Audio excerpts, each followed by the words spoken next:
感谢巨港 Metropolis 新闻的各位观众们仍然和本人Fiona Huang。在正和清真寺，信徒们在斋月期间参加古兰经的晚诵活动。该活动每年在开斋节前的15天进行。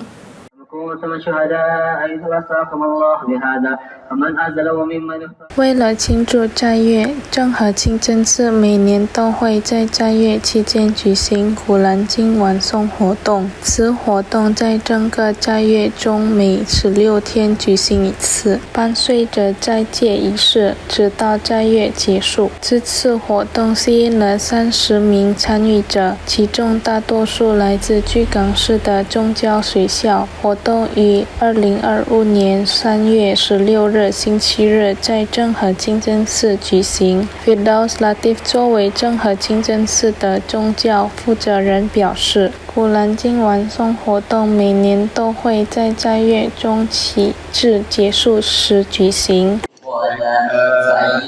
Khataman Al-Quran ini khusus diadakan di saat bulan suci Ramadan dan khususnya di tanggal 16 Ramadan 1446 Hijriah, begitu juga dengan Ramadan sebelumnya. Karena di Masjid Cengho itu memang imam kita adalah Al-Hafiz, yang mana setiap bacaan hari per hari itu beralih.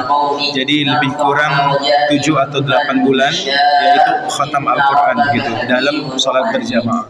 胡阿作为古兰经晚诵的指导老师也表示，活动每年都会在斋月期间举行，参与者大多来自巨港的宗教学校。 Ini khusus di bulan puasa saja, dan di Masjid Cengho ini baru diadakan tahun ini, jadi memang baru pertama kalinya ini, perdana. Berapa banyak orang yang mengikuti khatam Quran tahun ini, Pak? Ada 30 orang dari 3 pesantren. Pertama pesantren Ahlul Quran, kemudian Nurul Quran, dan yang ketiga Syafaatul Quran.